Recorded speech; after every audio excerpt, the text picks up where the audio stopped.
La banca tradicional.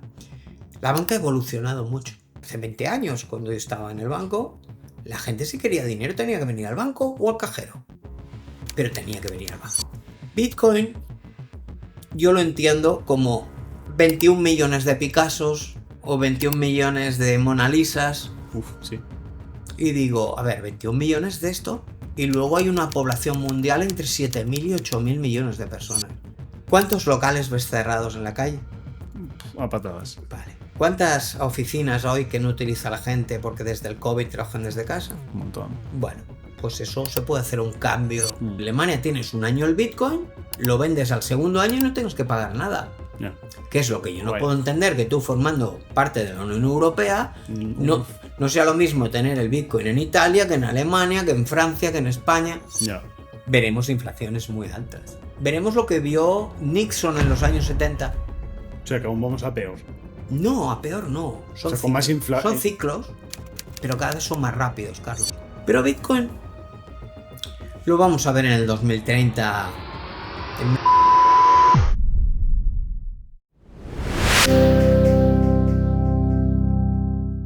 Juan Diego, bienvenido a Rompiendo Esquemas. ¿Cómo estás? ¿Qué tal, Carlos? Un placer. El placer es mío y hoy vamos a hablar de un tema que desconozco en gran parte, pero sí que estoy puesto al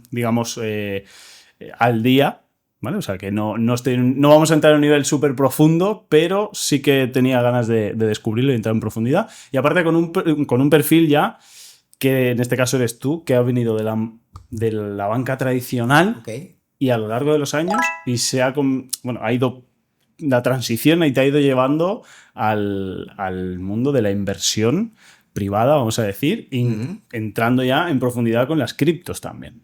Así que, bueno, sin más, te voy a lanzar preguntas del mundillo.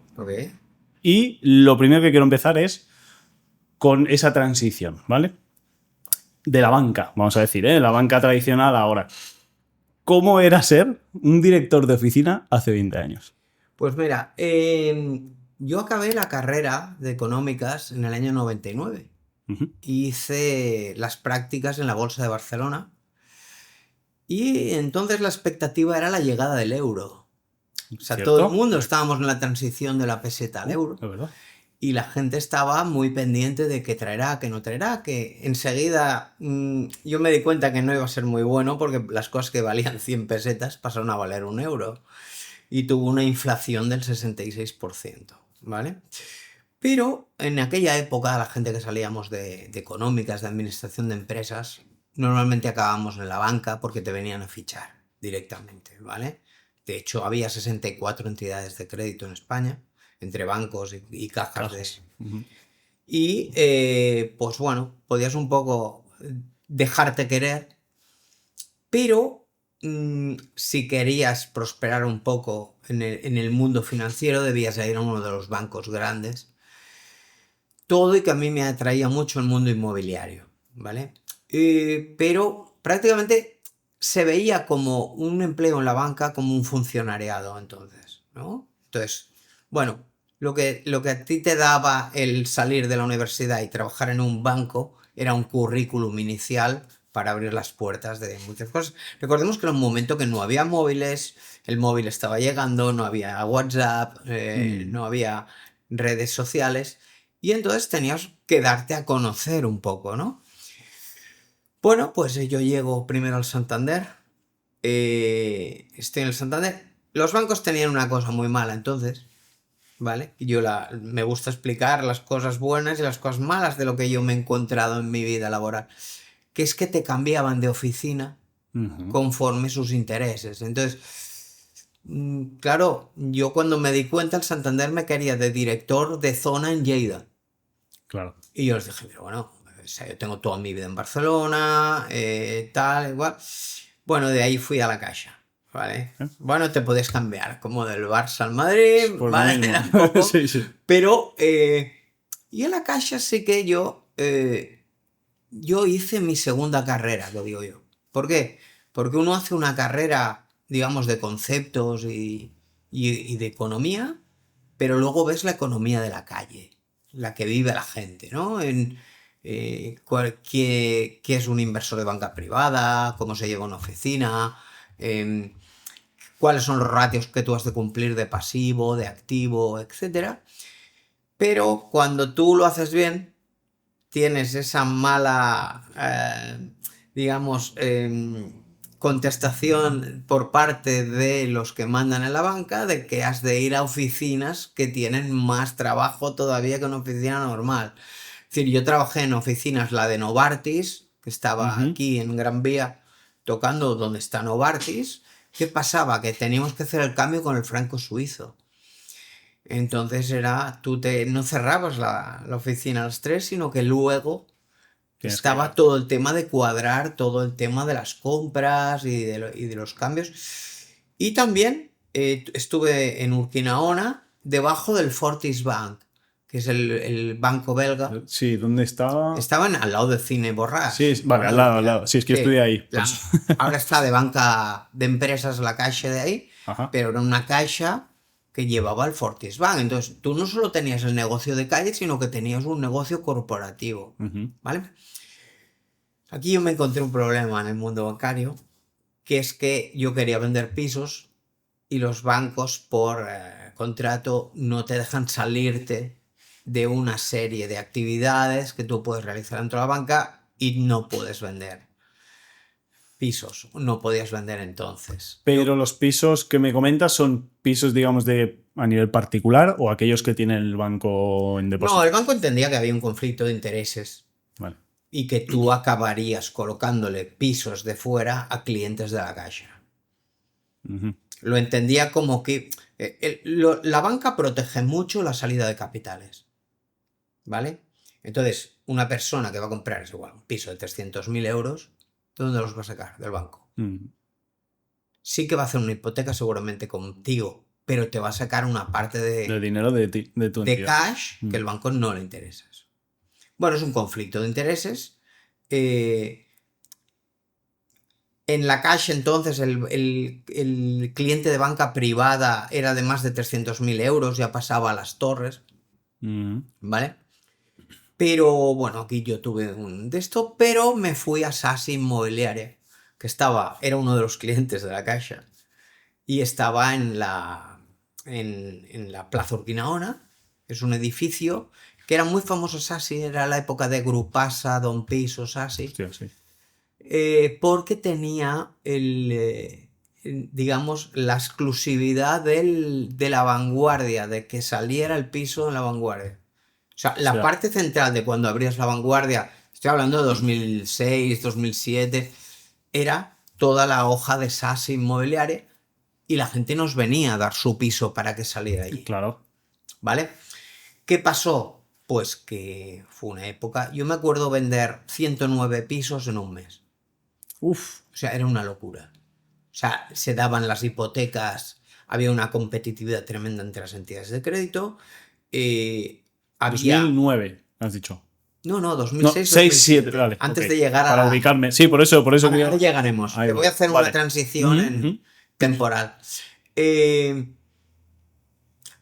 Yo me acuerdo de gente que venía por la mañana, que quería un piso y por la tarde tenía la hipoteca en 3 bancos.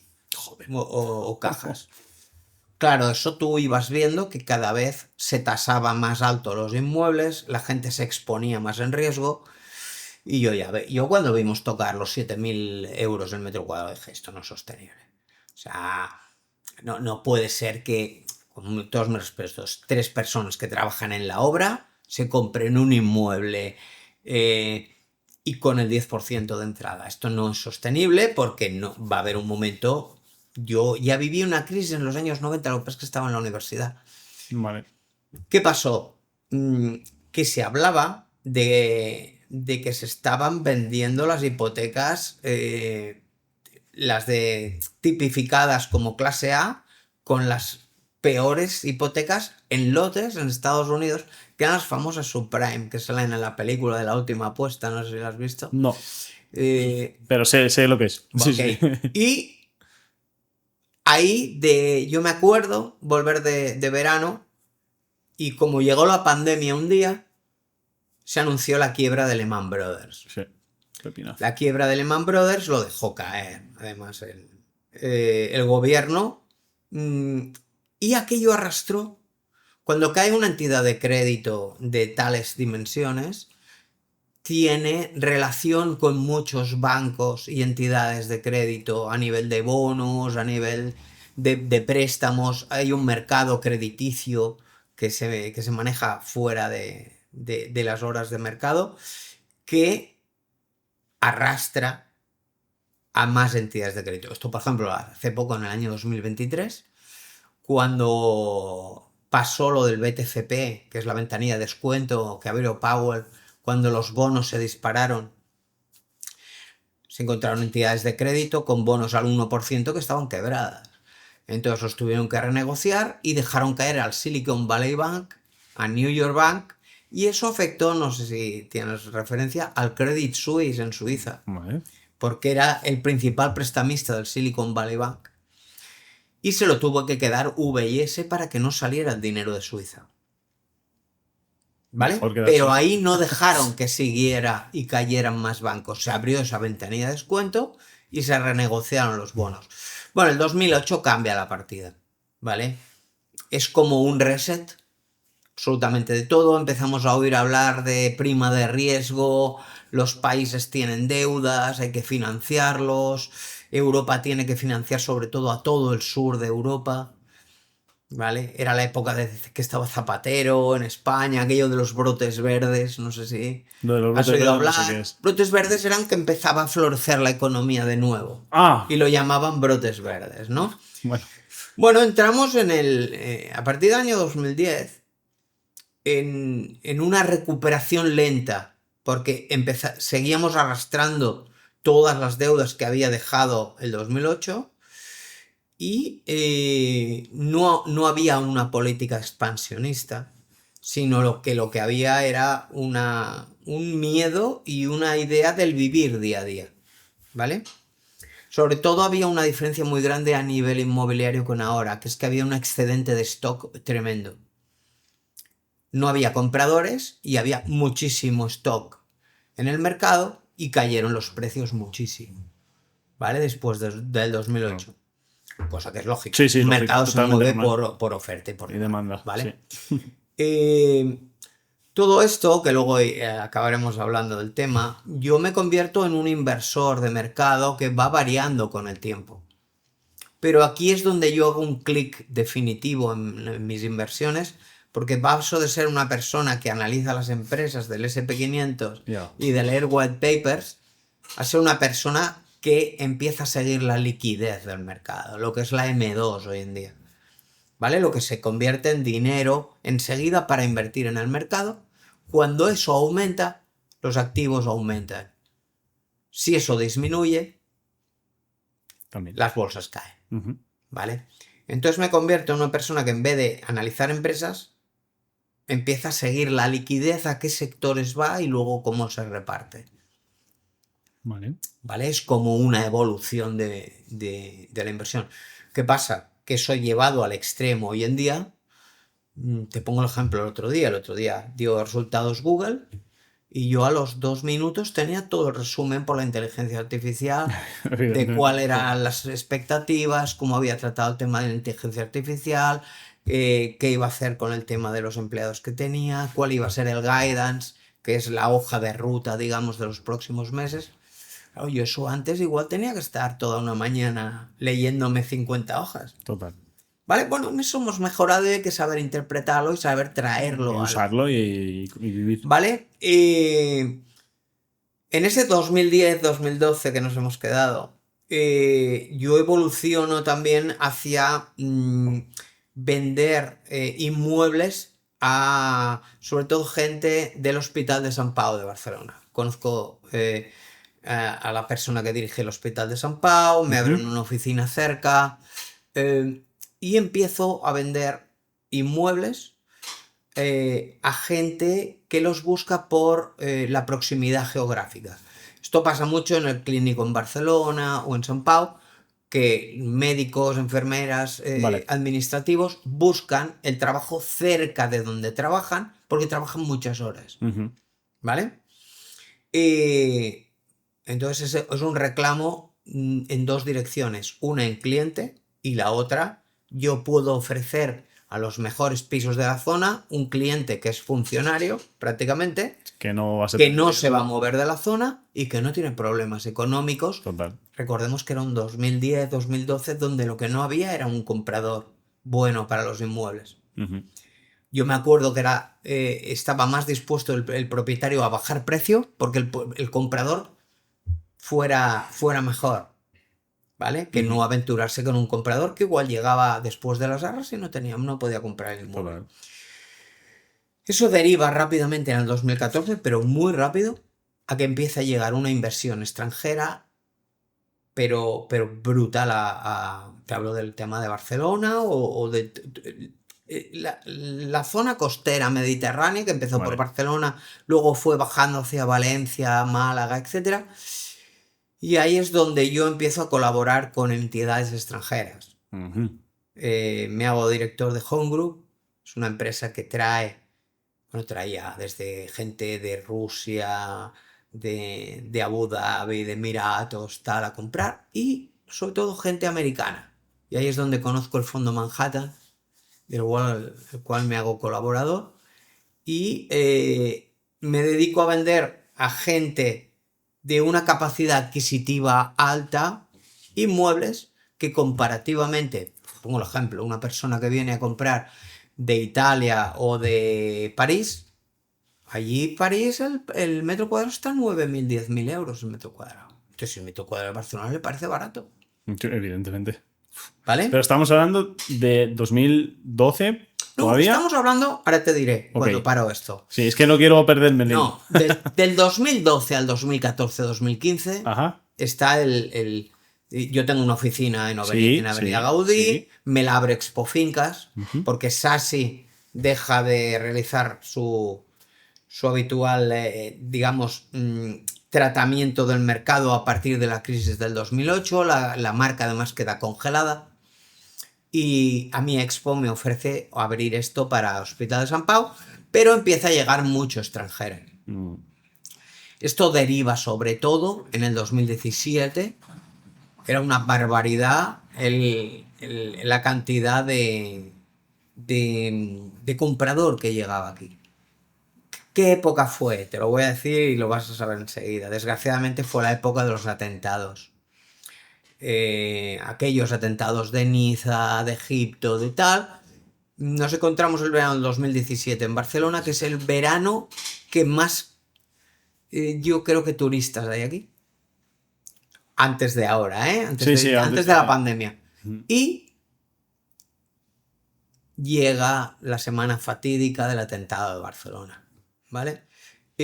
Ahí sí que hay un stop de compra de cliente extranjero. Sí que es cierto que los con targets más elevados no dejan de comprar, ¿vale?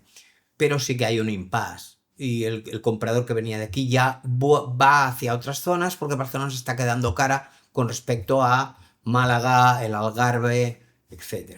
¿Vale? Y llegamos al 2020. 2020 sí que te tengo que decir que, aparte de lo que ocurrió, que nos dejó encerrados 3 meses, llegamos a un punto en el cual no había liquidez en el mercado, ¿vale? El mercado estaba muy, muy bajo de liquidez. Me acuerdo que estaba acabando el primer mandato de Trump. Yo ahora conozco mucho cómo va a funcionar Trump porque conocí el primer mandato. Claro. Se pasó todo el otro mandato negociando los aranceles, prorrogándolos con China. Trump ha tratado al país como su empresa. Ya lo hizo en el primer mandato, lo ha hecho ahora. Es una política muy intervencionista, pero lo que hace, digamos, es que balancea, nivela como tú puedes hacer la cuenta de resultados de una empresa, ¿vale? Todo este trayecto que hemos estado hablando tiene un tema muy negativo, que ahora vamos a desembocar en él, que es la pérdida de valor adquisitivo de las monedas fiat, porque los países siguen imprimiendo moneda y tú te das cuenta de que tu euro del año 2008-2010 no es el euro que tienes en el 2020 y pico en el bolsillo. ¿Qué pasa? Que yo ya llegaba a un punto en 2019. ¿Qué pasa? Que cuando uno ya va teniendo cierta trayectoria ciertos ahorros, ciertas inversiones, claro, yo lo que tenía se me estaba devaluando si no estaba invertido. Y ahí es como llego a Bitcoin, Uf. ¿vale? Yo buscaba un activo que me protegiera de la inflación. Esto era Sin lo que... más. Sí, porque yo tengo Sí. inversiones en fondos en el SP500, en el Ujú. Nasdaq, que tiene todo el mundo, el MSCI World, sé invertir en las Big Capitals, he trabajado con opciones, pero claro, el dinero que está parado, está Está parado. parado total. ¿Vale? Vas al banco y te da un 1,5. Digo, tío, o sea, también te voy a decir una cosa, la inflación que se calculaba en los años 90, si aplicáramos esa fórmula hoy en día, verías que la inflación sube al año entre un 7 y un 9%. Vale. Mira, nosotros en el año 2019 hicimos un experimento que todavía se puede ver, y es que el día 1 de enero del 2019, para comprobar esto, fíjate dónde me iba mi cabeza entonces, cogimos un artículo, un paquete de leche, en un supermercado, le hicimos una foto del valor que estaba y lo llevamos a un notario para que quedara... Constancia del momento. Sí, porque yo tocaba mucho los notarios, llevaba muchos pisos para Claro, vender. Esa misma foto, el 31 de enero, el paquete de leche había subido un 38%. Entonces, una inflación... Mucho, ¿eh? Bueno, una inflación que se calcula con unos baremos y tal, sí, pero era un bien de primera necesidad. Los Claro. bienes de primera necesidad suben mucho. ¿Qué pasó con el aceite hace poco? Uf. Que madre pasó mía. de 8 Sí, euros sí. a 60. A 60 tranquilamente. No, ¿por qué? Porque es donde la gente no va a parar de consumir eso. En cambio, tú subes un coche de gama media a alta y la gente lo va a sustituir por uno de gama media. ¿Vale? Así llego yo a leer Patrón Bitcoin durante la pandemia. Y lo primero que me llamó la atención de Bitcoin, que lo vas a entender enseguida, viniendo de la banca, digo, a ver, yo puedo mandar dinero ahora a Australia, aquí no lo sabe nadie. El dinero llega en 5 minutos. No me gasto ni una comisión por el camino. Y que con una total privacidad y libertad. Y encima hay una seguridad de que lo hago desde una caja fuerte que tengo yo en casa. Tío, esto no sé cómo va a evolucionar, pero se va a quedar. ¿Vale? Esto es lo que primero que pienso yo como bancario, ¿no? Luego empiezo a ver que Bitcoin es un protocolo que nace en el año 2009, después de la otra crisis. Ahora te explicaré por qué te digo esto. Y que lo crea un tal Satoshi Nakamoto. Y yo empiezo a ver una complejidad en Bitcoin que no lo puede crear una persona. Esto yo te doy mi opinión, ¿eh? Creo que ha de haber algo, una entidad detrás o algo importante, y que eso nace en el 2009 por algo. Pero es que además me doy cuenta que los halvings de Bitcoin, que ahora hablaremos de ellos, coinciden con los años electorales en Estados Unidos. Pero todo eso lo viste en 2020. En 2020. 20, sí. O sea, ya se veían esos patrones de movimiento que Sí, coincidían porque con las llevábamos elecciones. los halvings del 2000, Hostia, del 2017, llegaba el 2020, pero yo me doy cuenta que el halving de Bitcoin coincide con años electorales cada 4 años en Estados Unidos. y solo una curiosidad, ¿te acordarías a qué precio estaba? ¿El que es Bitcoin? Sí, cuando tú te dijiste, uy, esto puede... Sí. A 7.800 Qué barbaridad, euros. ¿eh? ¿Vale? Ahora te explicaré un Sí, poco. sí, Si no, quieres, era una hablamos de la curiosidad. evolución del Era precio. simplemente Vale. un indicio. Yo no tenía ni idea de criptomonedas, pero bueno, empiezo a averiguar. Yo no soy informático, pero empiezo a ver. Patrón Bitcoin es un libro que recomiendo porque te habla de la evolución del dinero desde cuando las épocas antiguas a cómo fue evaluando el trueque, cómo llegó hasta los años 70 que cambiamos el patrón oro por el patrón dólar, cuando estaba Nixon de presidente de Estados Unidos, y cómo llegó esa hiperinflación en los años 70, que yo empiezo a ver que la vamos a tener dentro de un año y medio. Lo que pasa es que ahora los ciclos son más cortos, va todo mucho más rápido. Lo hablábamos antes, el móvil ha cambiado, el mundo, la vida de la gente. Yo me acuerdo cuando yo llegaba a casa de la universidad y me decía mi madre, te ha llamado no sé quién. O sea, esto ha cambiado, sí, ¿no? evidentemente. Y Bitcoin yo lo entiendo como 21 millones de Picassos o 21 millones de Mona Lisas. Uf, sí. Y digo, a ver, 21 millones de esto. Y luego hay una población mundial entre 7.000 y 8.000 millones de personas.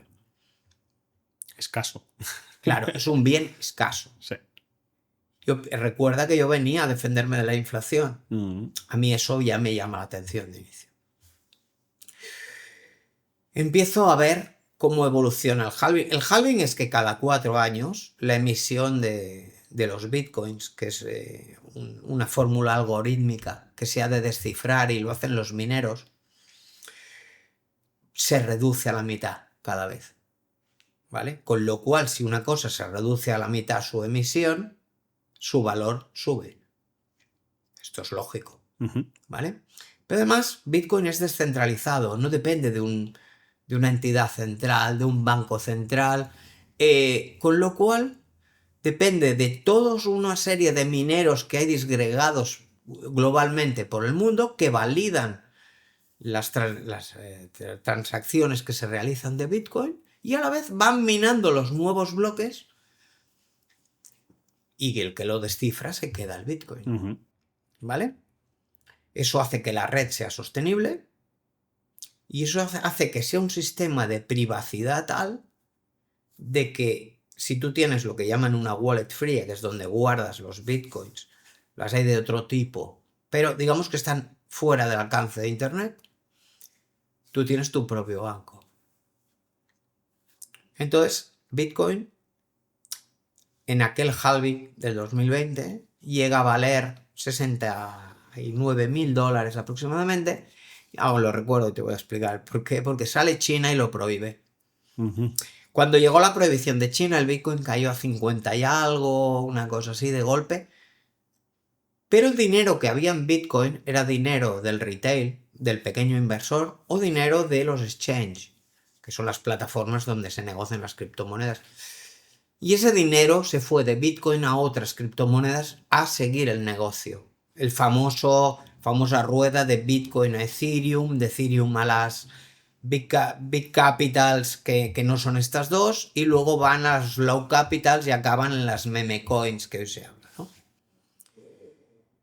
Ese fue el tema que nos lleva al bear market en 2021. El bear market, digamos que es lo contrario del bull market, es cuando es un largo periodo de tiempo de un año y medio, donde Bitcoin no para de caer y arrastra todas las demás altcoins. Y en ese tiempo, pues la gente busca sus mejores puntos de reentrada para cuando llegue el siguiente halving, digamos. ¿Qué pasa? Esto acaba en el 2023, principios, cuando se empieza a hablar de los ETF. Claro, aquí yo conjugo lo que conozco de Bitcoin desde hace pocos años con mi experiencia en el bancaria y de inversión. Yo sé que el dinero institucional cuando llega a algo se queda, no se va. Lo infrapondera, lo sobrepondera, pero no cambia de activo. Claro, cuando yo empiezo a ver que BlackRock, con el alcance que tiene, empieza a hablar de un ETF de Bitcoin, sé que lo va a sacar. Y ahí es cuando mi chip de Bitcoin todavía se aumenta todavía más y digo, si viene el mercado institucional, esto va a llegar muy arriba. ¿Por qué? Porque va a sustituir el dinero institucional al del dinero retail, pero no se va a ir de Bitcoin. Va a seguir en Bitcoin y seguramente va a querer que las grandes empresas de la Wall Street o gobiernos quieran entrar en esta partida, que es donde estamos ahora. Estamos en ese punto. Estamos en ese punto que yo lo llamé en mi canal el año de la adopción, era el de este año, porque legislativamente, si luego quieres lo comento, se están desarrollando toda una serie de leyes en Estados Unidos, la Genius Act, la Clarity Act, hemos tenido la Crypto Week, donde la Genius Act es la ley de las stablecoins. Es como el gobierno de Estados Unidos ha conseguido que el dólar digital se instale no emitido por ellos, sino a través de plataformas que lo que tienen que hacer es colateralizar esas stablecoins, que es un dólar digital, con deuda americana a corto plazo. ¿Qué pasa? Estados Unidos tiene los bonos a 10 años y a 30 años. El mercado de bonos es 5 veces más grande que el mercado de renta variable. Y es un mercado donde si tú tienes 38 trillones de deuda como tiene Estados Unidos, los otros países ya dejan de invertir ahí. Y Estados Unidos necesita un comprador de esos bonos. Entonces, ¿qué pasa? Que deja de emitir bonos a largo plazo, los emite a corto plazo, como hizo Janet Yellen en el mandato demócrata, en el mandato anterior, y empieza a colateralizarlo con las stablecoins que van a llegar ahora. Te pongo un ejemplo. Un banco de Estados Unidos quiere invertir 1.000 millones en stablecoins. Pues las compra o las emite él, compra Circle USDC o las emite él, pero de comprar la cantidad para colateralizarla en deuda americana. Y ese dinero va a entrar en el tesoro americano.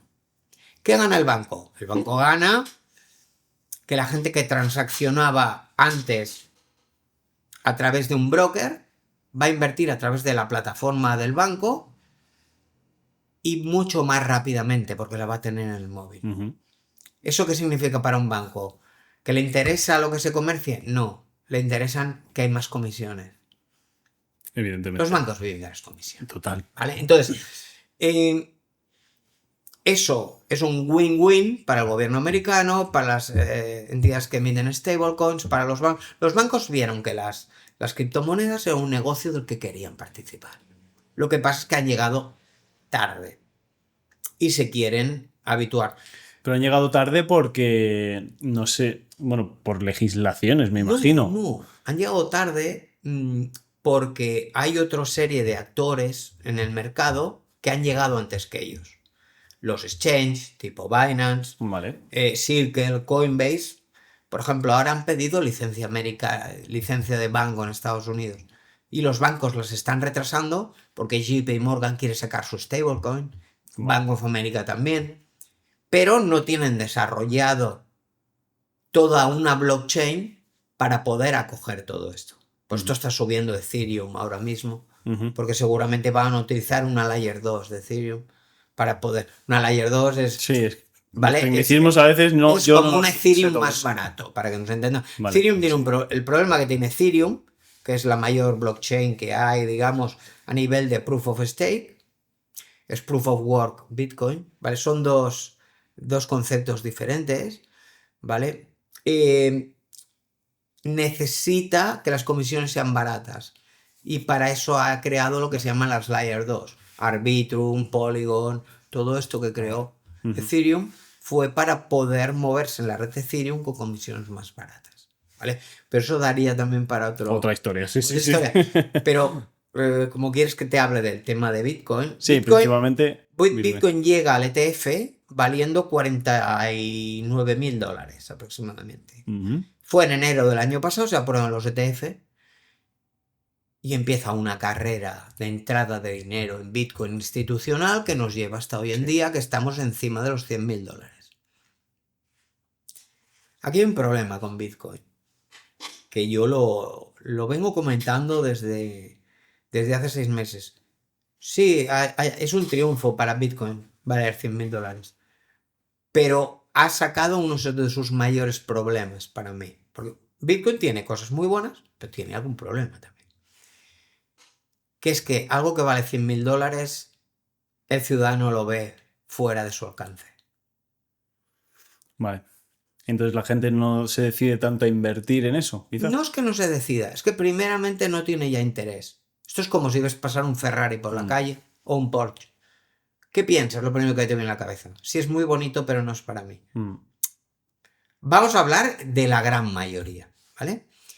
Esto lo sustituye BlackRock con su ETF que vale $60. Claro. Hoy te llama y te dice al ciudadano americano: BlackRock ha pensado en usted porque Bitcoin es muy caro, pero para que usted pueda participar en nuestro fondo le dejamos las participaciones $60. Y ahí es como se empieza a comprar el ETF de BlackRock.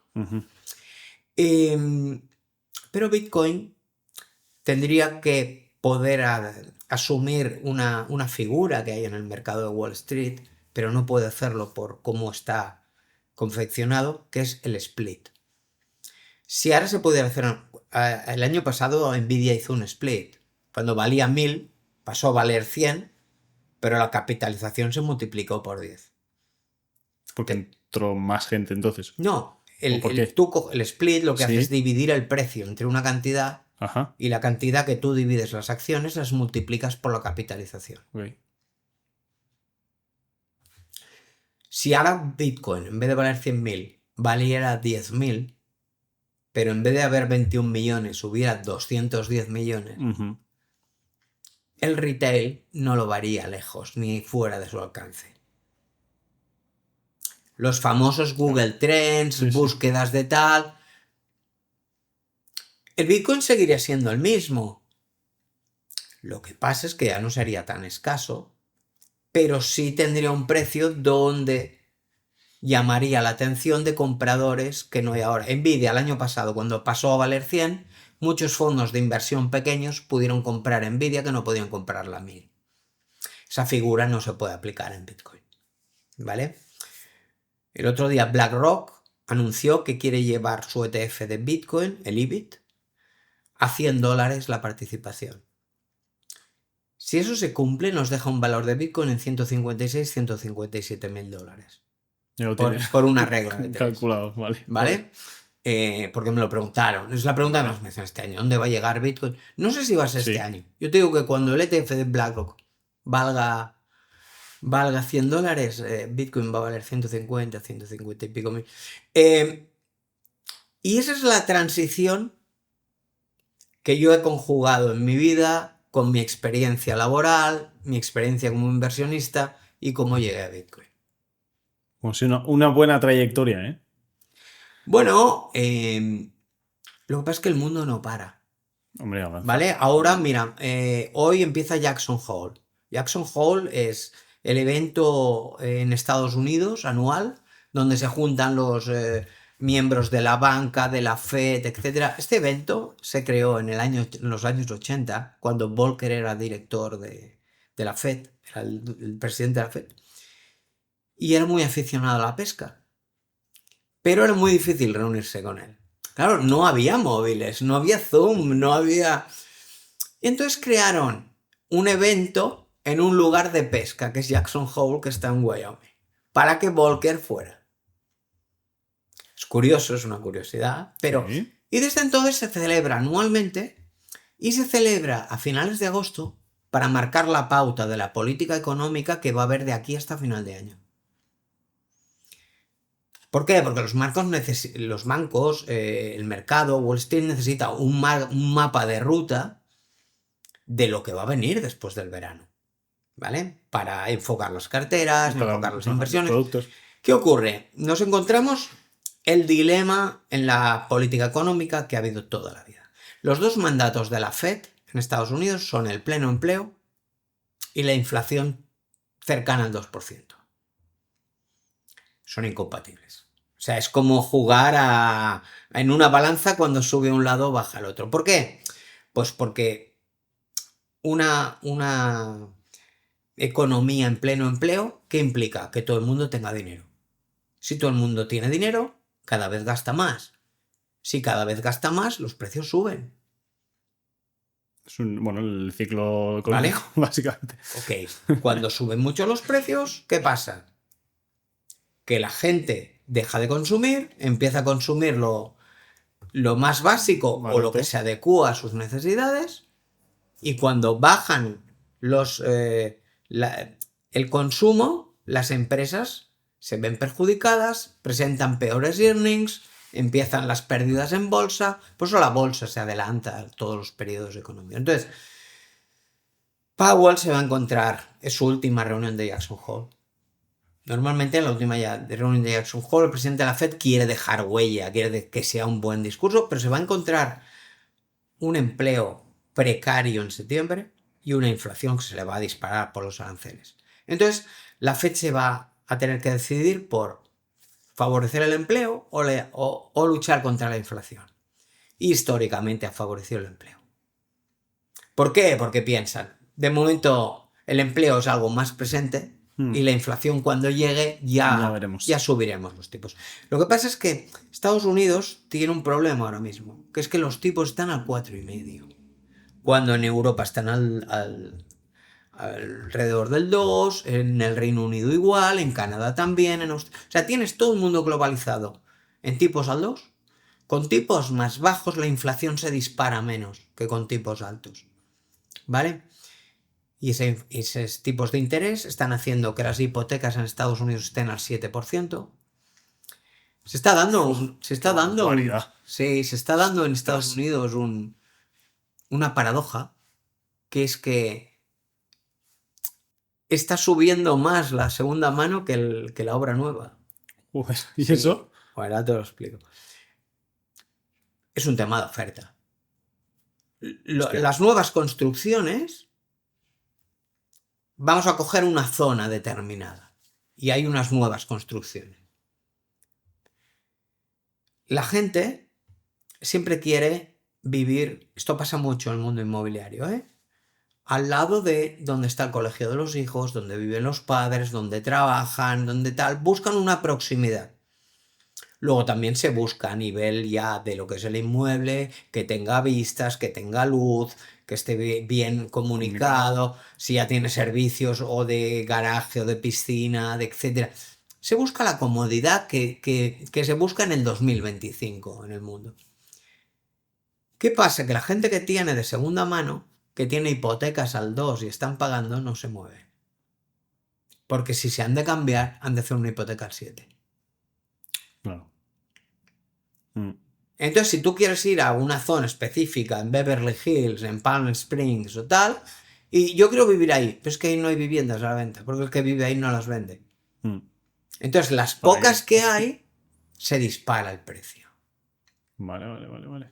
Esa es la explicación. Siempre es un tema. El problema en España de la vivienda es de oferta. Punto. No busquemos ni tipos de... No, es de oferta. Pero ahora en España hay mucha oferta a nivel pisos o no. No, que va. Que va. España el problema que tiene... O sea, estamos al contrario de lo que yo te he explicado del 2008. Sí, O sea, en el inverso. Pero es que además hay otro factor que no teníamos en el 2008. La población ha subido, ha crecido. Hay mucha más gente. Si tú encima tienes menos pisos, oferta baja, demanda alta, A pagar. suben los precios. Pero, ¿y una solución para todo esto qué podría ser, por ejemplo? Porque construir más. Bueno, yo te voy a decir el tema de que a mí me lo preguntaron en el colegio de economistas de aquí, del cual soy miembro, o en el colegio de APIS. ¿Cuántos locales ves cerrados en la calle? A patadas. Vale. ¿Cuántas oficinas hoy que no utiliza la gente porque desde el COVID trabajan desde casa? Un montón. Bueno, pues eso se puede hacer un cambio de local. ¿De célula de habitabilidad? No, de célula no. Primero es de hacer un cambio registral. Vale. Ok, de registro. Hay que hacer una serie de obras, pero no te estoy diciendo que tú pongas una cocina con gas, pon una cocina eléctrica, un baño, das una cédula de habitabilidad, digamos temporal, y yo te digo que entrarían en el mercado de vivienda, de alquiler y de venta toda una serie de construcciones que están vacías ahora mismo, que dejarían a la gente más opciones de dónde irse a vivir, dónde no irse a vivir. Se establecería el precio del alquiler. Al establecerse el precio del alquiler, bajaría el precio de venta, de la especulación de los Airbnbs, de los bookings, etc. Es un tema de oferta.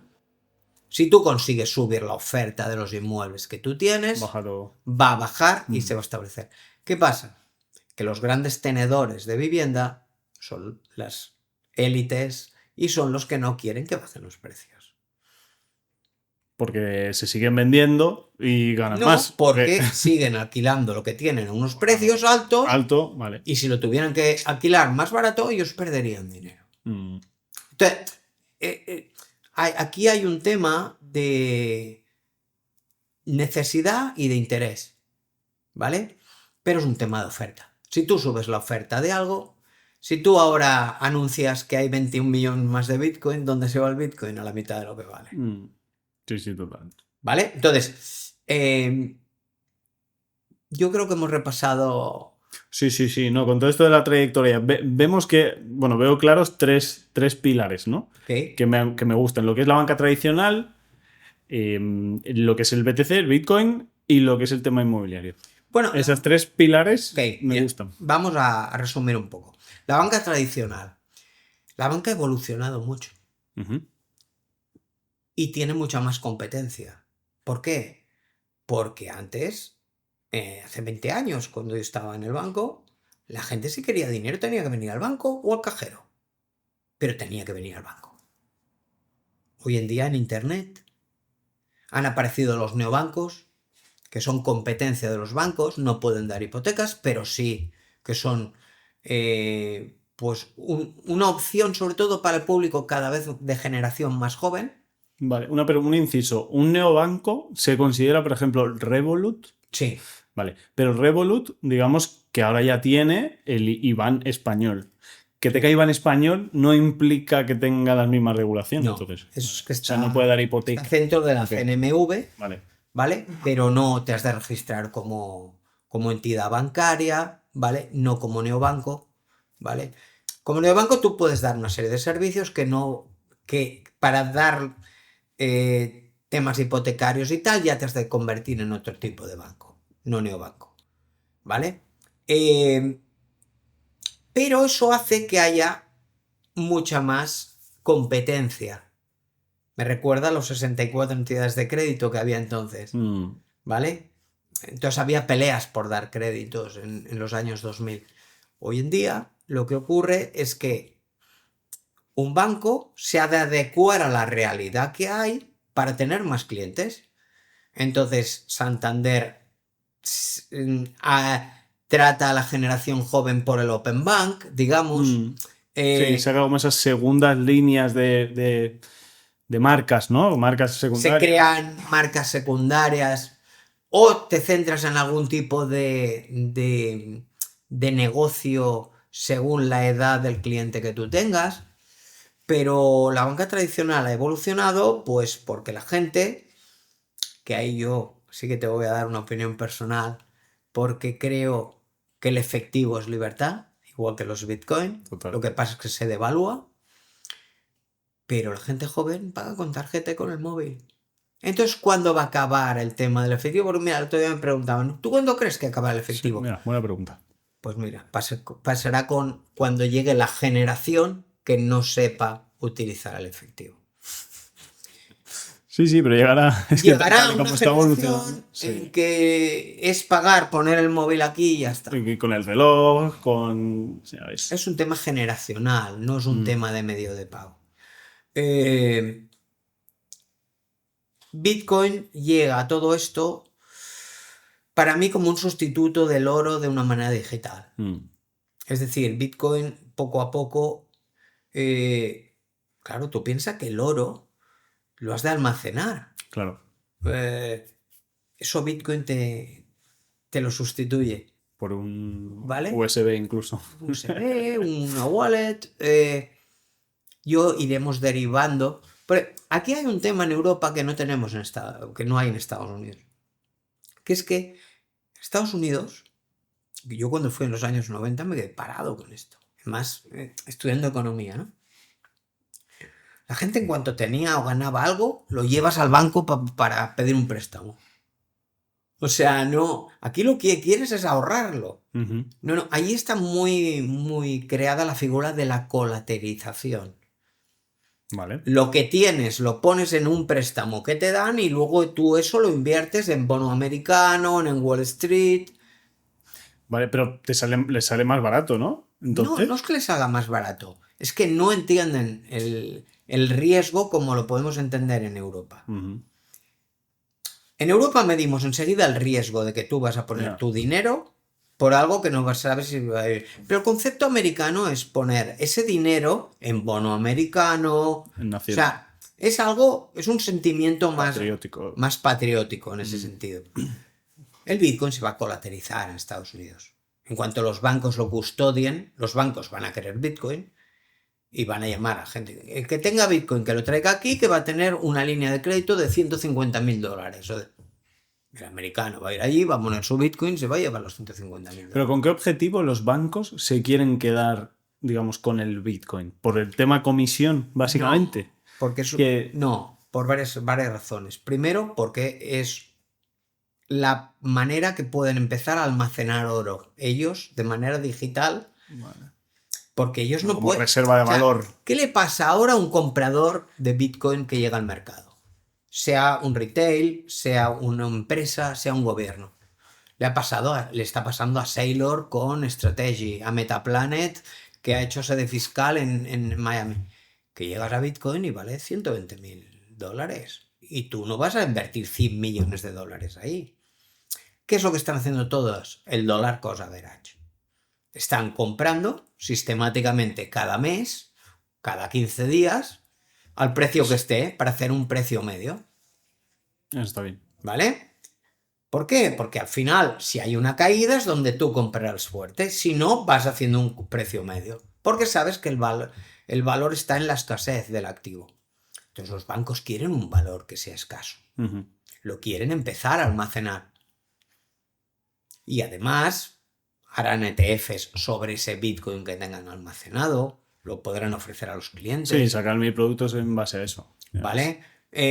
Por eso quieren los bancos. Los bancos quieren un activo que hoy vale $100.000, pero hace 4 años valía $3.000. Vale. Pero cada banco, digamos, que se podrá adueñar de una parte proporcional de Bitcoin.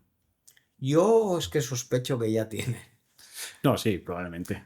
Se habla de que en Suiza, los cantones de Suiza, por ejemplo, vas a Lugano y se puede pagar en todas partes con Bitcoin. Es una ciudad pro Bitcoin.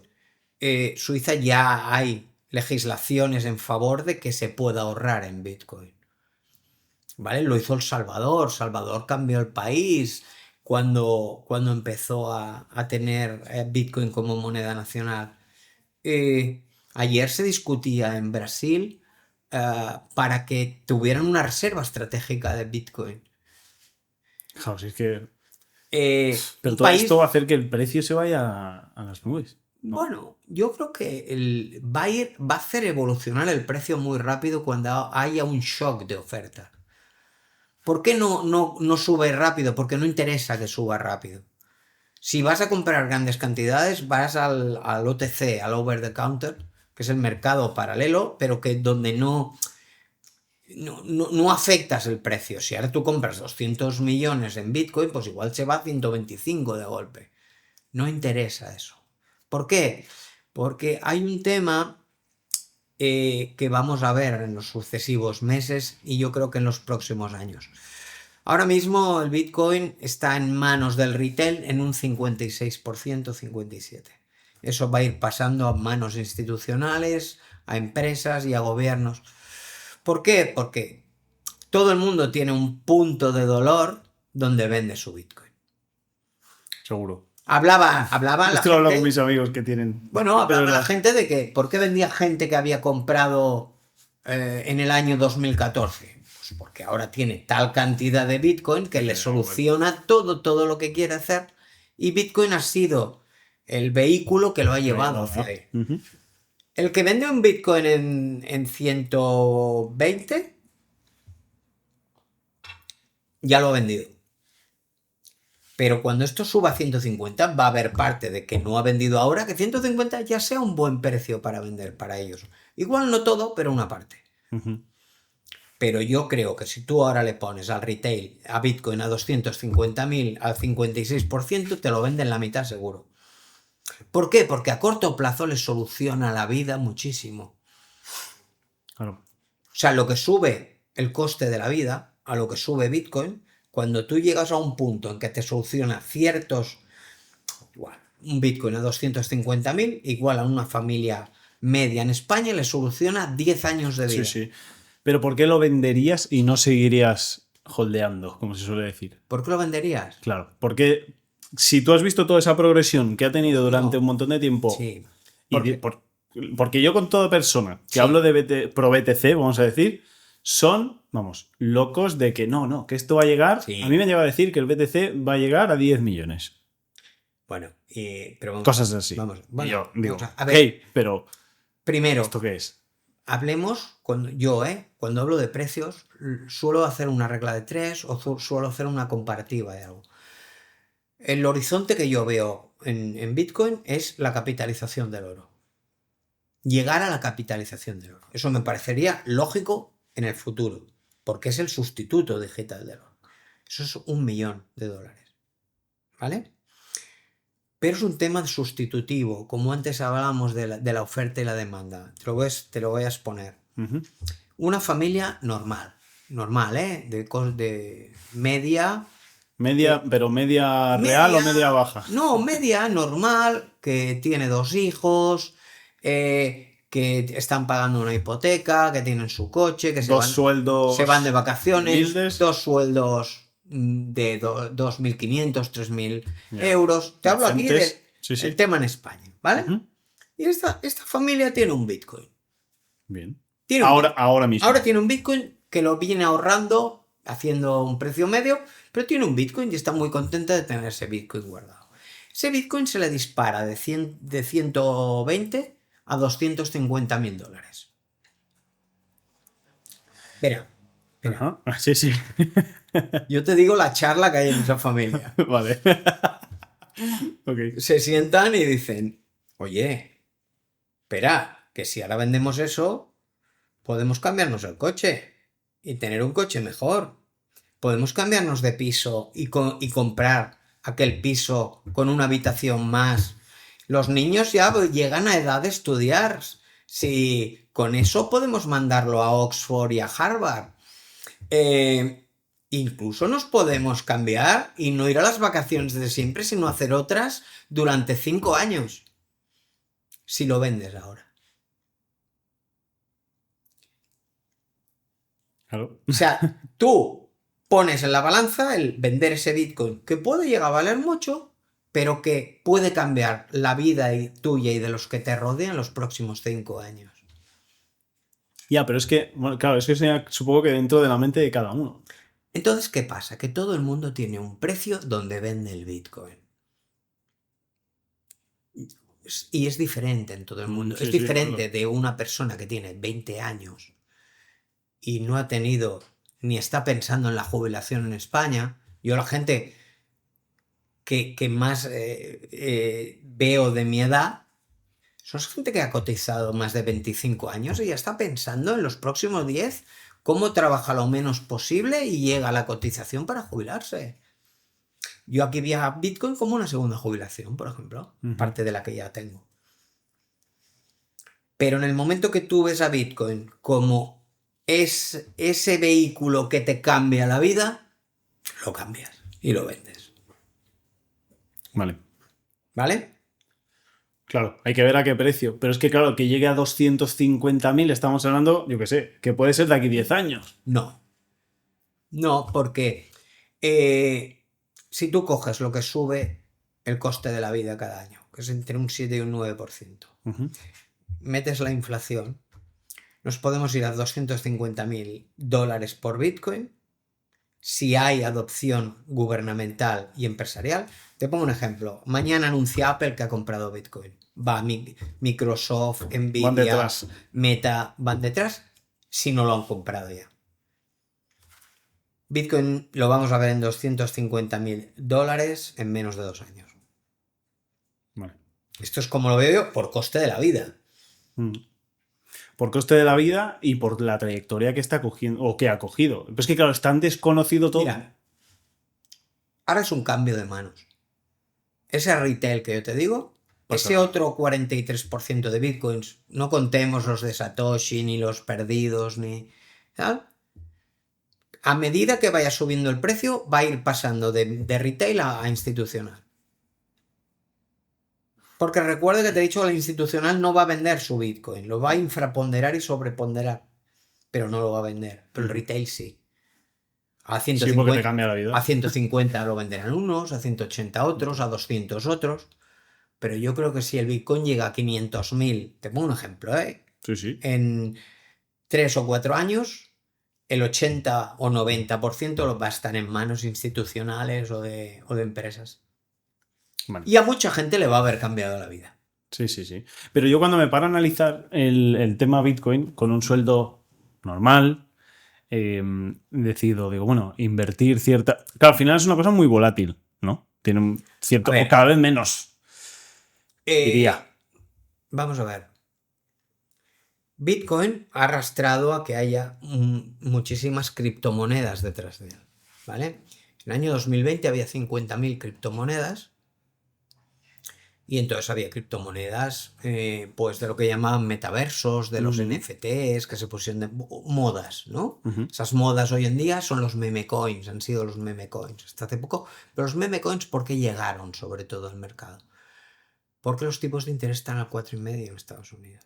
Y los meme coins son monedas que valen muy poco.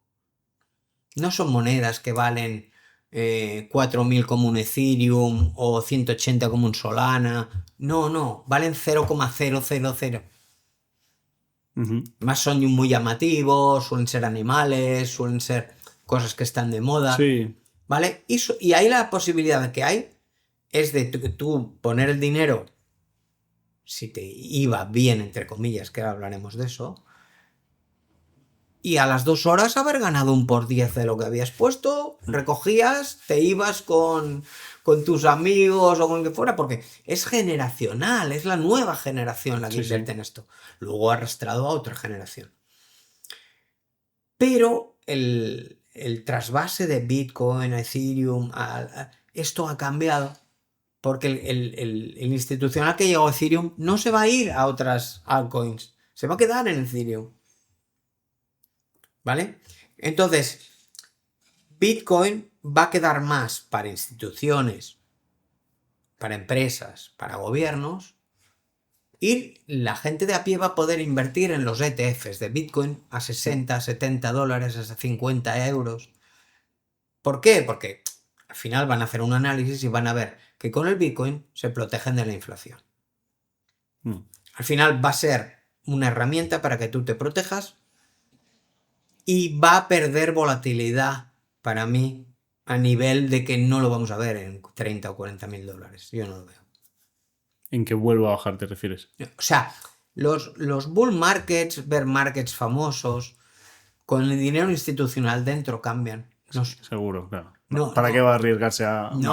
No. O sea, el dinero institucional no sale para entrar más abajo, no. Se queda y si baja más, compra más. Y baja el precio medio. Se llama infraponderar el activo, ¿vale? Esa es la realidad. Entonces, nos plantamos en un 2025 muy interesante a nivel económico, lo que hemos tocado de la política económica. El tema de Bitcoin, cómo va a llegar a los bancos y cómo va a llegar la regulación aquí en Europa, por ejemplo.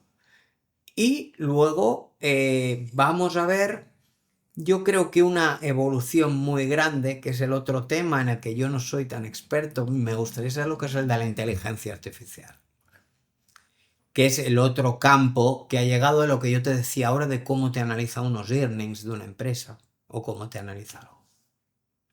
Vale, pero es que yo creo, a ver, la inteligencia artificial en esto del Bitcoin, por ejemplo, ¿en qué puede cambiar? ¿En los análisis de números y...? No, sé. vamos a ver. No le veo nexo. Vamos a ver. Hay bots en Wall Street ya. Hay un bot que vale 200.000 dólares que sirve para hacer trading y ganarle a otros bots dinero al día. Yo creo que habrá un bot que se encargará de recoger Bitcoin del mercado, por ejemplo. A recoger Bitcoin del mercado. Encontrarlo lo más barato posible. Vale, analizar, vale. E ir comprando automáticamente. Vamos. Sí, fácil, seguro. ¿Vale? Creo. La IA, por ejemplo, te pongo el ejemplo yo. El otro día yo voy a un gimnasio que está en un centro comercial. Yo cuando voy al gimnasio veía los cines. El otro día veo que ya no hay empleados, que son máquinas, son robots. Voy al gimnasio y delante hay un sitio de eventos y tal, y me viene un perro mecánico andando. Digo, ¿esto qué es? Y me empieza a saludar el perro, los niños todos con el perro y se volvían locos. Elon Musk tiene 5 perros robot en el jardín. Esto está aquí. Esta Tesla está a punto de aprobar la licencia del robotaxi en Texas y en San Francisco. Esa es la IA que está llegando y que hoy en día tú vas a ChatGPT, a Grok y tal, y todo el mundo lo utiliza para preguntar algo, ¿no? Pero Sí. el que va más allá, Sí, sí. ¿vale? A mí, por ejemplo, me están creando 2 bots en el canal que yo tengo. Uno es para dar, digamos, la bienvenida a la gente nueva que llega, que no les falte absolutamente de nada, les resuelva cualquier duda, tal. Y luego hemos creado un bot de la liquidez en el mercado, de cómo llega el mercado, cómo va a las criptomonedas, cómo va a los activos de riesgo. ¿Y esto has dicho en tu comunidad privada? Porque Sí. tienes una comunidad privada. Mira, yo tengo un canal en Telegram, que es Telegram. que es G-Day Markets, que nació hace poco, nació en marzo, pero yo quería trasladar, yo he tenido varios grupos de privados de inversión, pero yo quería trasladar en Telegram, fue el formato que más me gustó a mí, de cómo llevar el día a día económico y que la gente lo asumiera y lo aprendiera, ¿no? Nació en marzo. Yo es un canal donde yo hago audios, yo mando vídeos, hago análisis y tal, pero son muy reducidos en tiempo. Igual es entre 5 y 10 minutos al día.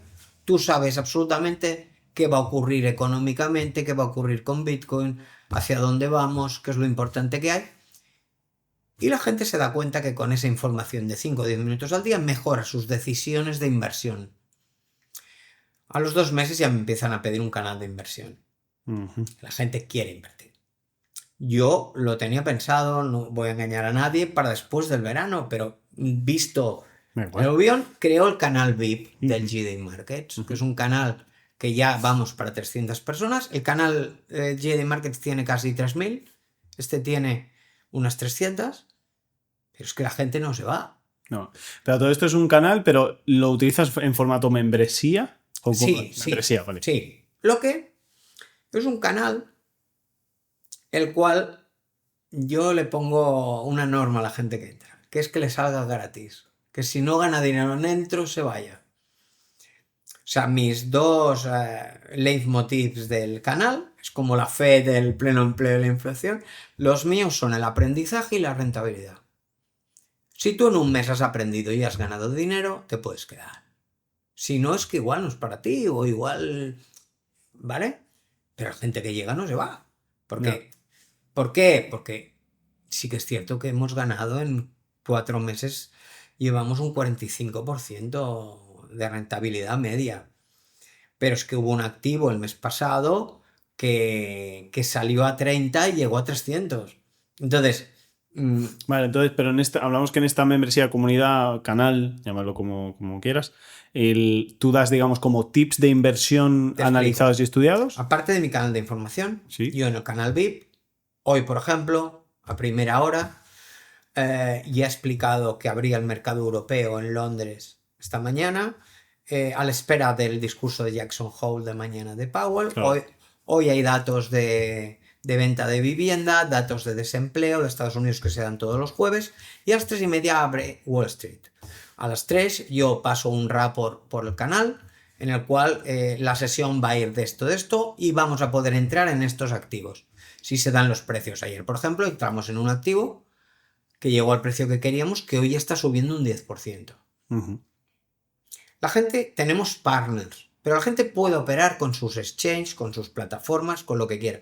Si yo tengo un partner es porque considero que da un valor añadido importante. ¿Qué pasa? Pues que la gente encuentra que en 5 o 10 minutos se informa de todo, que encuentra una vía donde gana dinero y además está aprendiendo cómo ganarlo y decide si se queda o no. No tiene más. No, está bien. Bueno, lo veo una buena metodología para que... Pero son perfiles de gente que yo puedo entrar sin conocimiento. A ver, Normalmente yo siempre digo que para entrar en el VIP hay que conocer el otro canal y haberlo testeado. Digamos que es como una plataforma para entrar en el otro canal. Ya soy más restrictivo con la gente que entra. ¿Por qué? Porque tengo que cuidar a la comunidad que tengo. ¿Vale? No entra cualquiera. ¿Vale?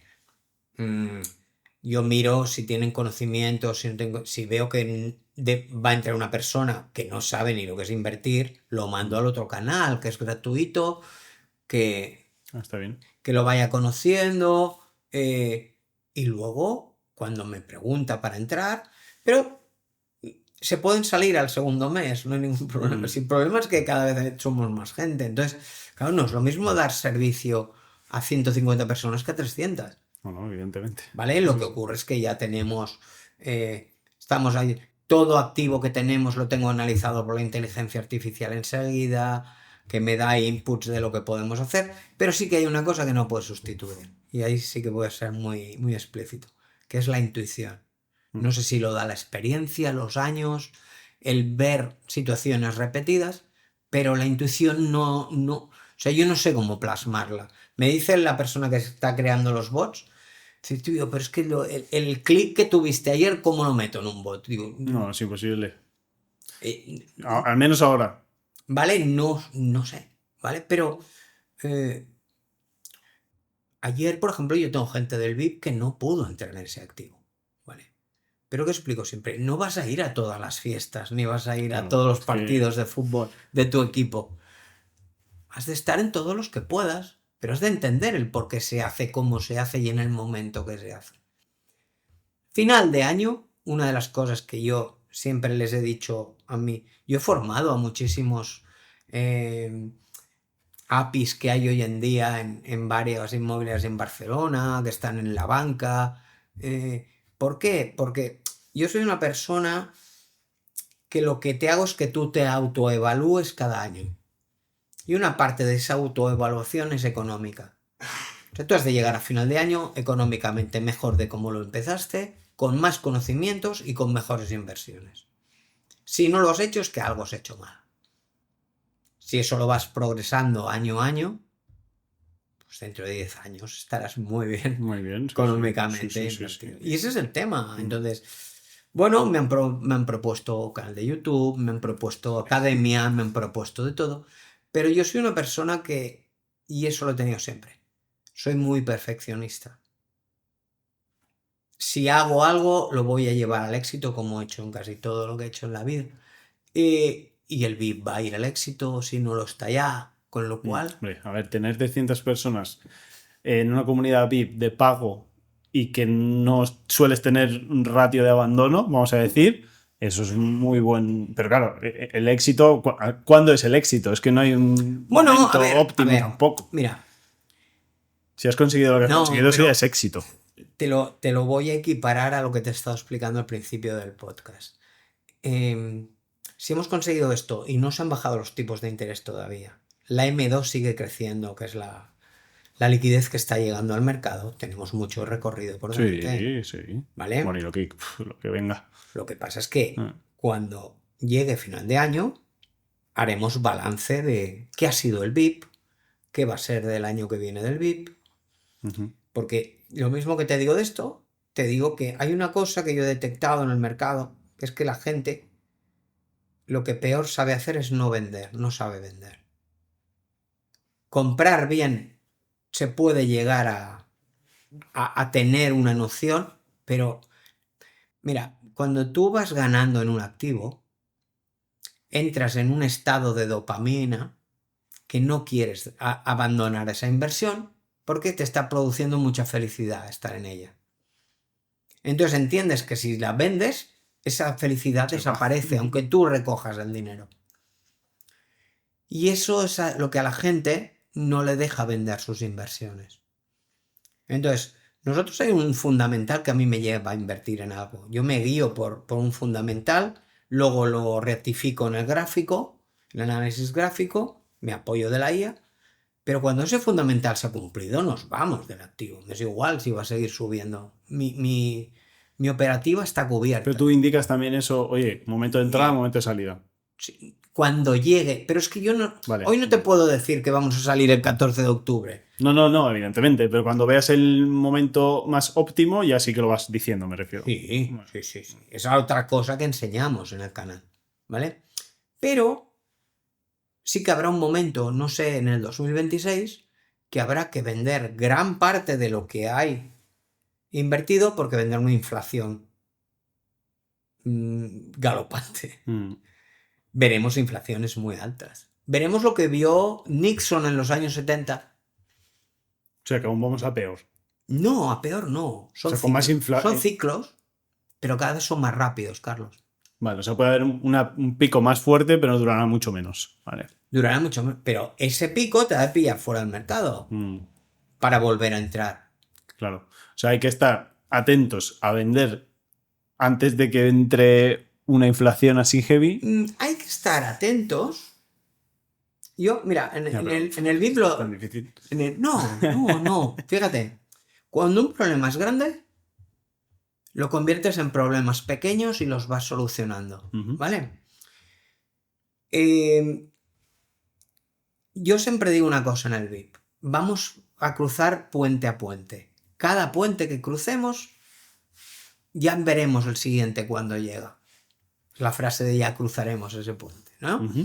Entonces, hoy estoy con Jackson Hole mañana, con la operativa de hoy. No estoy pensando en cuando llegue esa inflación en el 2010. Ya llegará y sé que sabré tratarla bien, porque yo suelo anticipar bien los movimientos económicos que vienen, ¿vale? Si no, no tendría un VIP. O sea, no, ¿vale? No tendría ningún sentido. Pero siempre que tú te dediques a algo, lo has de hacer bien. Si no, el mercado te va a poner en tu sitio. Vale.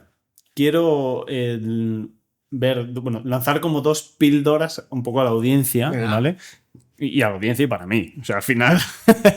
Y a nivel BTC, ¿vale? Que es lo que yo, pues al final, de lo poco que conozco, es lo que más considero que es esa pues, reserva de valor futura, si no lo es ya, ¿no? Una es la que más o menos hemos dicho antes, pero me lo has dicho pues en 5 años, me parece que me habías dicho hasta dónde, digamos, el precio del Bitcoin va a llegar. Bueno, ahora hablamos de eso. Sí, es que claro, tú hablas más en propiedad y con conocimiento. Yo, en base a lo que me oigo de ti, ¿no? De lo que escucho. Pero también me gustaría decir, a final de este año, por ejemplo, en algo como más tangible, vamos a decir, ¿el precio del BTC va a seguir subiendo? A ver cómo te contesto para que te guste la respuesta. No tiene por qué gustarme. Vamos a descifrarlo primero y llegaremos a la conclusión. Sí. Vale. Tenemos reunión de tipos de la Fed, quedan 3 reuniones. ¿Vale? Es muy importante que se bajen los tipos para que las criptomonedas suban. ¿Vale? Vienen bajadas de tipos porque viene un dato de desempleo malo en Estados Unidos. Lo cual va a favorecer a Bitcoin. Ya tenemos una parte. ¿Cómo va a crecer la regulación? Va a llegar la ley, la Clarity Act. La Clarity Act es una ley en Estados Unidos que complementa la Genius, la de las stablecoins, la cual va a definir qué activo es una commodity y qué activo es una security.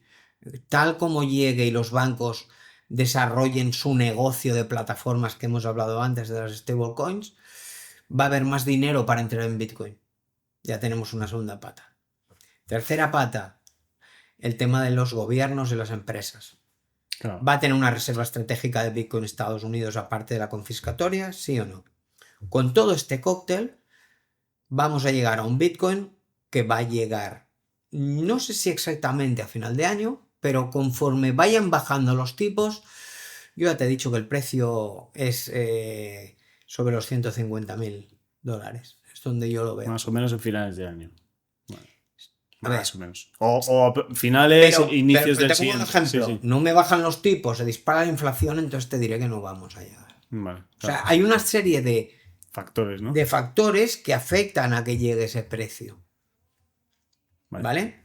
Pero sí que es cierto que si es escaso y va a seguir habiendo cada vez más compradores en el mercado, a medida que vaya vendiendo el vendedor, el poseedor de Bitcoin, irá subiendo el precio. Vale. Pero Bitcoin lo vamos a ver en el 2030 en $500.000.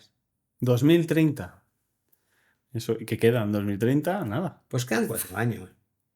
En el medio. ¿Eh? En el medio millón, has dicho. Sí. Vale. Bueno, tomo nota. ¿Pero por qué? Por la degradación el dólar se está devaluando. Ujú. Dicen que el euro va a valer un 1,20 a final de año. El dólar, no lo sé, yo no soy experto en divisas, pero estoy viendo que dólar devaluado es Bitcoin más alto de precio. Con lo cual, si se va a ir devaluando más y van a seguir imprimiendo más dinero todos los países, cada vez Bitcoin valdrá más. Vale. Vale, me ha salido otra pregunta también, Venga. aparte. Te quiero hacer primero la otra y luego esta, ¿vale? Que creo que van un poquito mejor hiladas. Venga. Yo soy un inversor normal y corriente, ¿vale? Tengo mi sueldo, mi nómina X y tengo, vamos a decir, 300, 400, 500 euros al mes que puedo destinar en ahorro, inversión, ¿vale? Y los quiero destinar pues, en Bitcoin, solamente en Bitcoin. ¿Cuál sería, digamos, a punto de hoy, el precio que estamos hoy, todo igual, la mejor estrategia para invertir en Bitcoin con ese dinero? Vale. ¿Estás en España? Sí. Vale. Es que es muy importante el país que estés. Vale. ¿Vale? Estoy en España a nivel fiscal, ¿eh? O sea, No, sí, me refiero a eso. sí. Depende mucho de tu fiscalidad, ¿vale? Depende de a qué te dediques tú, si eres autónomo, si eres un empleado, si eres funcionario, si no lo eres, si tienes una pareja, si no la tienes, si tienes una vivienda, si no, Vale. si tienes hijos, si tienes hipoteca. Una vez hecho todo este dibujo o marco, ¿vale? Tú has de ver si te conviene más invertir en Bitcoin a través de una entidad regulada y domiciliada en España o prefieres invertir desde el extranjero, que también se puede hacer. Aún estando yo en España. Sí. Vale. Inviertes en un exchange que no está domiciliado en España, por ejemplo. Uh-huh. Te pongo un ejemplo, solo por Sí. aterrizar esto, ¿eh? El Binance o Crypto.com, ¿eso está en España? Sí, está Eso domiciliado. Esos ya están domiciliados aquí. Vale. Mira. Pero siempre se puede mover ese dinero de allí a otro sitio. Al final. No, vamos a ver. ¿No? O sea, Vamos por SBTC, no dinero. Las personas, las opiniones es como la fiscalidad. Cada persona tiene una, ¿eh? No te llegarías a imaginar lo que hay. Yo siempre digo lo mismo. La legalidad da suficiente margen para que tú puedas moverte de la manera más beneficiosa para ti, pero sin que incurras en ilegalidades. Si tú inviertes en Binance o en Crypto.com, va a llegar el reporte de todo lo que hagas a la Hacienda Pública Española y has de ser consciente de ello. Perfecto. Yo tengo Binance y yo declaro mi Binance en España. Uh-huh. Pero yo tengo inversiones en Bitcoin, por ejemplo, que no están en España, que no llegan al 721, que es el formulario informativo, y no hay que informar a 2025. Uh-huh. Pero el año que viene, conjugado con lo que me dices, llega el DAC 8. El DAC 8 que complementa la ley MiCA, va a estar en vigor a partir del 1 de enero y va a permitir embargar criptomonedas a los fans. Hostia, esto no lo sabía. Joder. Entonces, claro, la gente pues tiene miedo de que si incurre en una ilegalidad, pues te busquen por ahí. Maneras. Entonces, hay muchas formas de que las personas inviertan en Bitcoin y encuentren la forma más adecuada para ellos. Te pongo un ejemplo. Yo tengo un inversor que ha trabajado con la banca tradicional toda la vida y que quiere o quería una forma de invertir a través de un banco en Bitcoin, pero sin tener Bitcoin. Bueno, pues el BBVA ya lo hemos podido hacer con esta persona. ¿Vale? Y no es del BBVA esta persona, pero él ha encontrado el producto que quería en la entidad que quería, porque es una persona que ha trabajado toda la vida con bancos. No es un perfil de 20 años, pero es un perfil que entiende que Bitcoin se va a revalorizar y quiere estar dentro. Uh-huh. Vale, pero entonces su fiscalidad es en España y todo va a ser aquí, pagará sus impuestos, que esta era mi siguiente pregunta a nivel impositario, es tú no pagas esos impuestos hasta que no vendes, ¿no? ¿Del Bitcoin? Sí. Sí, pero ¿sabes qué pasa? Que normalmente el mundo cripto da a que la gente empiece a comprar y a vender monedas, aparte del Bitcoin. El Bitcoin se suele quedar bastante quieto. Pero Sí. la gente suele guardar trae un otro. 10, un 15%, empieza a comprar esta, vende la otra, tal y cual. Ujú. Y al final de año se ha dado cuenta que ha hecho 300 operaciones. Y eso, o sea, eso tienes que tributarlo, o bueno, depende de las cantidades, claro. Eso pero- tienes que ver a qué cantidades llega, Claro. qué informe tienes, qué edad tienes tú. O sea, todo esto. Yo no soy fiscalista, por ejemplo. Tengo un partner fiscal en el canal, ¿eh? Pero cada uno hace la fiscalidad con quien quiere. Pero hay formas de hacer bien la fiscalidad. Es otra cosa que tratamos en el VIP. Me pregunta mucho la gente, oye, yo tengo este problema, tengo este otro. Pues cada problema tiene una solución o lo conviertes en problemas más pequeños que vas solucionando. Ya te lo he explicado. Mm. ¿Vale? Pero ahí sí que hay un punto, una línea roja, y te la voy a decir. Que yo la he detectado y la llevo detectando y la sigo detectando. Cuando alguien me viene muy preocupado por la fiscalidad, es que deja de pensar en la rentabilidad del activo. O sea, cuando a ti te preocupa mucho algo en la vida, dejas de lado otras cosas para solucionar esa cosa. Ujú. Pues lo mismo pasa con la fiscalidad. Eso pasa mucho de marzo a junio. La gente empieza a ver publicidad de fiscal, empieza a ver de La tal, declaración de la empieza renta. a ver si he hecho algo mal, a ver si no sé qué. Pues ese periodo de tiempo yo conozco que hay gente que, por ejemplo, deja de ir al gimnasio. ¿Por ahorrarse la cuota o por qué? O Porque por está más preocupación. horas, no, porque está más horas delante del ordenador y tal, buscando opciones. Ya, Es decir, su mente. la fiscalidad te ha de preocupar, pero te ha de preocupar hasta el punto de que la hagas lo más adecuada para la ley y lo más beneficiosa para ti. Ya está. Mm. Y si no, lo consultas. Pero el Bitcoin va a ir de la mano con la fiscalidad. Pero, por ejemplo, Alemania, tú en Alemania tienes un año el Bitcoin, lo vendes al segundo año y no tienes que pagar nada. Ya. Que es lo que yo no Guay. puedo entender, que tú formando parte de la Unión Europea no sea lo mismo tener el Bitcoin en Italia que en Alemania, que en Francia, que en España. Ya. ¿Por qué? Porque el Bitcoin, cuando ha valido más de $100.000, ha pasado a ser algo que interesa y no como en el 2014 que valía $100. Ya ves, joder. Bendito momento, ¿eh? Bueno, es el momento que todo... No, mira, que voy a contar un caso que conozco. Yo conozco un caso de una persona que compró Bitcoin a $150. Compró 10 Bitcoins. Los vendió a 1.000. O sea, no los hubieras aguantado. No, yo creo que sí. Una persona que en el 2014, porque tú ahora ves hacia atrás, que compró algo a 150, le llega a un por 10. Algo que no era nada, vamos a decir, en aquel momento. Ojo, que celebraron cuando vendieron aquello y tal. Sí, pero no se oía absolutamente nada de eso. Nada, sí, pero lo que te quiero decir es que hoy miras hacia atrás y dices, hostia, si me hubiera quedado aquel Bitcoin. Sí, no te lo hubieras quedado. No te lo hubieras quedado porque si no, cuando hubiese llegado a 1.000, si hubieses aguantado, lo hubieras vendido en 2.000. Es lo que tú decías, si te llegaba a 250.000 a una familia X. Pero bueno, yo he querido resumirte hoy un poco cómo hay que mezclar el Bitcoin con las inversiones, con la política económica Ujú. y cómo afecta la experiencia que tú tienes en los mercados. Vale. Bueno, pues a ver, hay muchísima chicha y yo creo que nos podríamos tirar aquí la Bueno. vida porque hay un montón de cosas. Yo tengo dos preguntas que me faltan Venga. y cerramos. ¿Cómo decidir entre ahorrar, invertir en bolsa o comprar una vivienda? Bueno, aquí viene muy dado por tu edad y por la legislación vigente. Ujú. Es decir, por ejemplo, yo una persona que tiene 20 años no lo puedo hablar igual de una persona que tiene 50. Que una persona que tiene 50 normalmente ya tiene una propiedad, ya tiene Cierto, inversiones, ya tiene tal.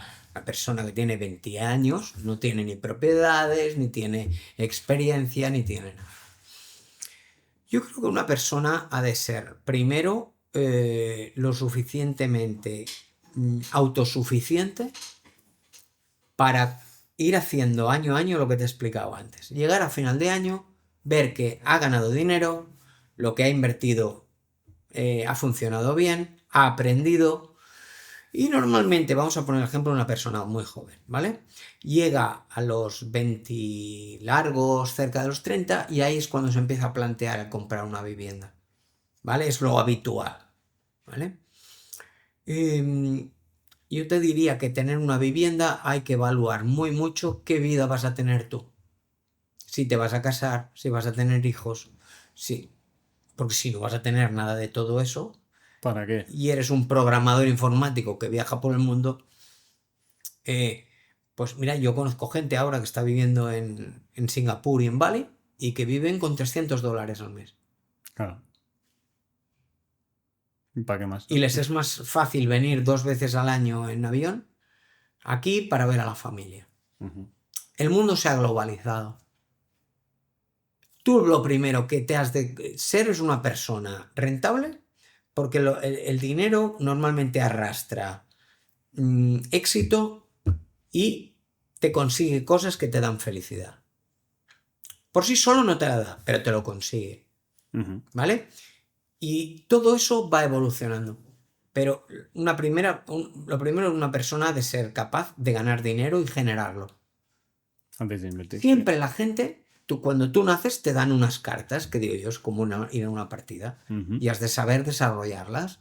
Hay gente que es mejor haciendo una cosa que otra, y hoy en día has de encontrar en lo que tú eres bueno, que te guste hacerlo y desarrollarlo, pues a través de las redes sociales, a Negocio. través de un canal emprendiendo un negocio, etcétera. Y a partir de aquí ver qué vida quieres tú tener. ¿Vale? Es lo que yo creo. Entonces, el comprar una vivienda o no viene dado para mí por el efecto sustitutivo que tiene con la inversión. Es decir, si tú vas a comprar una vivienda, ahora vamos a mirar los ciertas que sea muy fácil, lo verás. En el 2009, con toda la crisis, cómprala que está tirado todo. Claro. O ahora me preguntan mucho, oye, tengo otro partner que es, yo creo que es el mejor rastreador de hipotecas Vale. Tiene 30 franquicias aquí en España. Conozco mucho al CEO, hemos hecho más de 100 operaciones. Y ahora es el momento en que la gente cambia la hipoteca a tipo fijo, porque tenemos los tipos al 2. Yo creo que queda una bajada en Europa, pero los tipos no se van a ir al 1 otra vez. Se van a quedar aquí. Pero cuando venga la inflación fuerte de la que te he hablado, los tipos volverán a subir. O sea que es el momento de renegociar las hipotecas ahora. Ujú. Buen tip. ¿Vale? O sea, el mercado te da la situación ahora para que tú hagas ese tipo de movimiento. Y al final es como una partida de ajedrez, que si tú estás bien dirigido y además al final ya sabes, después de jugar 20.000 partidas, que si el caballo va aquí, el tal, luego va a ir allá. O sea, Sí, sí, sí. ¿vale? Digamos que es la explicación. Entonces yo creo que es ir conjugando la inversión, el ahorro, los inmuebles y todo, ¿vale? Conforme vas ganando experiencia en el mundo laboral y en el mundo de las inversiones. Bueno. O sea, a nivel resumen es depende de tu situación en este momento, vamos a decir. Bueno. Y la última pregunta, que es la que le hago a todos los invitados desde hace unos cuantos podcasts ya. ¿Cuál sería tu próximo gran reto si tuvieras tiempo y dinero ilimitado? Tiempo y dinero ilimitado. Pues mira, yo creo que la vida es ir encontrando ese reto que tú quieres superar, ¿vale? No creo que tenga que ver con el dinero ilimitado. Es decir, un reto no tiene que ver con dinero ilimitado, sino es algo que tú te propones hacer y pones lo mejor de ti para conseguirlo, ¿vale? El dinero ilimitado lo veo más para un negocio que para un reto. Ujú. Para mí son dos cosas Sí, diferentes, ¿vale? Pero si yo tuviera dinero, yo creo que ilimitado no lo tiene nadie. Pero vamos a decir una gran cantidad de dinero. A mí me gustaría crear un tipo de negocio que dejara huella, ¿vale? Como ha sido Inditex con Amancio Ortega, Vale. o como fue Rockefeller en su momento en Estados Unidos, como ha sido Warren Buffett. O Seguramente sería un fondo de inversión que llevaría mi nombre, el de GD Markets o algo así, ¿vale? Y me gustaría ser el primer fondo de inversión, por ejemplo, en Europa, que se equipare a los números de Wall Street. Bueno, tienes todo el dinero. En mi caso, mi pregunta es, ¿tienes dinero ilimitado? O sea, serías el mejor 100%. Bueno, no, sí, pero para hacer eso, aparte del dinero, para que lo entiendas, Sí. si los tipos se ponen al 6% porque la inflación se dispara, no voy a hacer ese dinero, por mucho dinero que tenga. ¿Vale? Es decir, muchas veces se ha de dar el momento y la oportunidad. Sí. Si tú tienes la oportunidad, pero no es el momento adecuado, no va a ser la mejor opción. Entonces yo suelo plantear las cosas con un tiempo prudencial. Luego no te olvides que yo ya tengo una trayectoria y he superado retos en mi vida. Considero que he superado algunos muy importantes, ¿vale? Da para otro podcast, ¿vale? Y yo creo que el que llegue va a ser muy importante, ¿vale? No va a hacer falta dinero ilimitado, pero lo que voy a buscar es una repercusión de aquella que digas que da en Constancia, sí. constancia, ¿vale? Y bueno, en ese camino estamos, Carlos. Muy bien. Pues hay que seguir luchándolo, picándolo y que, bueno, ¿por qué no? Oye, Ok. ¿por qué no? ¿Por qué no? Si el Bitcoin se acaba disparando, oye, vete tú a saber. Ok. Pues nada, Juan Diego, muchas gracias por la masterclass, porque total ha sido eso, ha sido más escucharte que otra cosa, porque al final toda esa trayectoria de la banca tradicional hasta la hora del BTC con la inmobiliaria, que esto no me lo esperaba entrar tanto y me ha gustado, pues mira, creo que muy bueno y para la audiencia pues espero que también. Ok, espero que les guste. Así que muchas gracias y espero que hayas estado a gusto. Un placer, Carlos. Sí, muchas gracias a vosotros y nos vemos en el siguiente episodio. Hasta luego.